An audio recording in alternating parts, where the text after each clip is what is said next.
Well, after retaking the House of Representatives, congressional Democrats are feeling newly emboldened about rolling back the Second Amendment. Earlier this year, California Democrat Eric Swalwell called for confiscating all so-called assault weapons, scary-looking rifles, and bringing criminal charges against anyone who resisted. We're not misquoting that. He wrote it in an op-ed in USA Today. Then just days ago on Twitter, one critic said this would provoke armed resistance against the government, because obviously it would. Swalwell responded this way, quote, "It would be a short war, my friend. The government has nukes. In other words, obey or we'll kill you." Jumaane Williams is a New York City councilman who joins us tonight. Mr. Williams, thanks a lot for coming on. Thanks for having me. So there's something admirable about the straightforwardness from our old friend, Congressman Swalwell. If you don't obey, we'll just kill you. What do you think of that?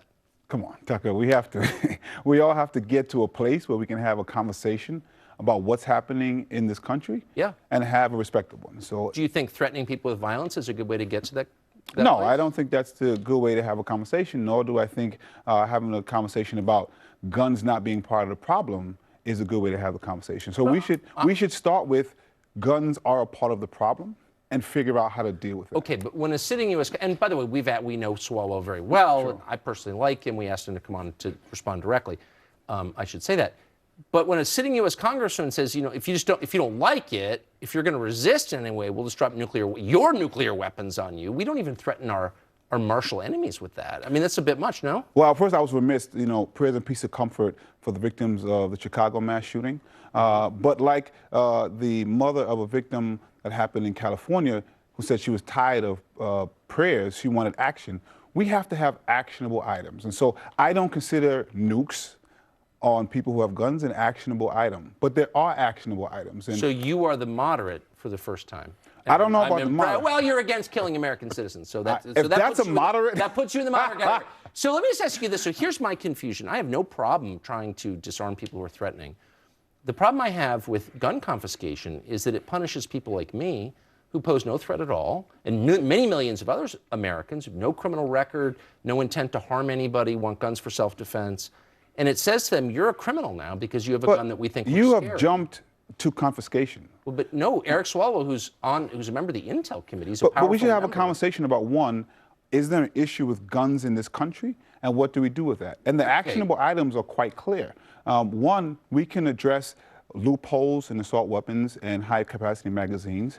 Two, we can deal with dealers who have been unscrupulous. Okay. And three, we can begin to treat guns like we do cars. That's just on the demand side. But okay. I mean, on the supply I'll address side. that. I mean, has to be on the demand you side have as members well. of Congress, at least one prominent member of Congress, saying we're going to take your guns away by force. Okay.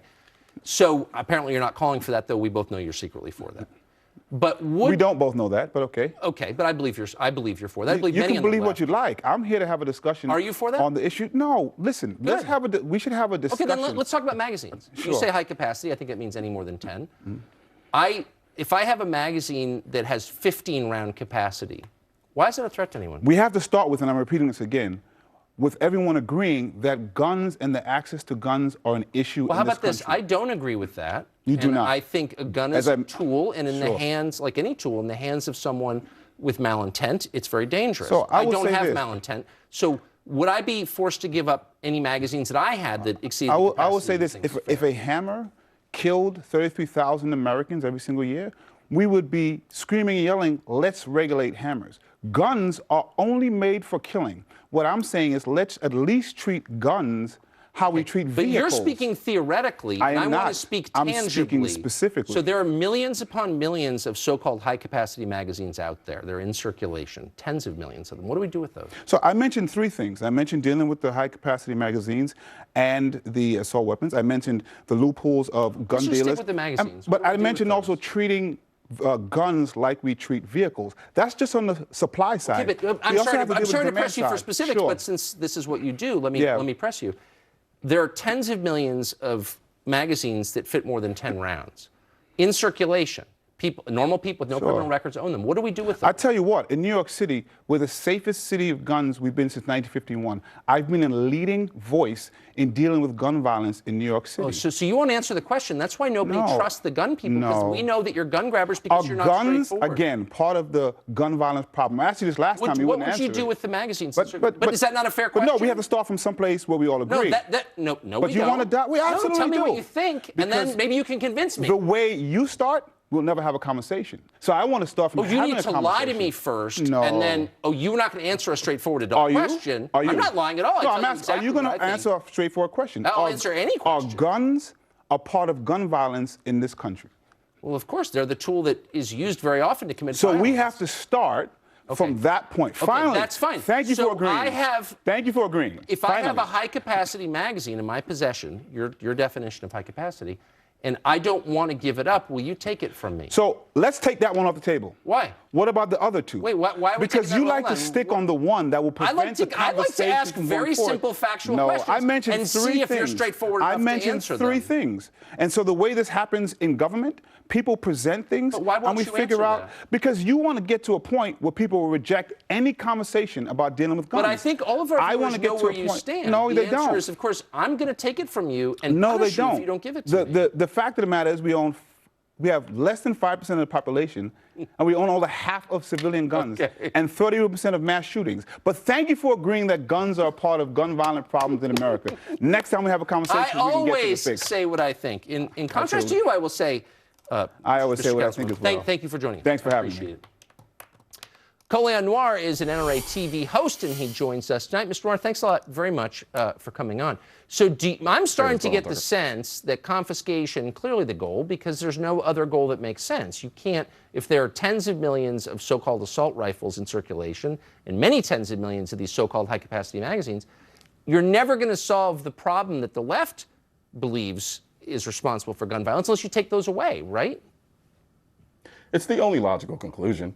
Because if you think about it, if you start with gun control based around the idea of restricting or taking something away, if we got rid of, let's say we got rid of the AR-15s, they account for less than 3% of gun deaths in this country.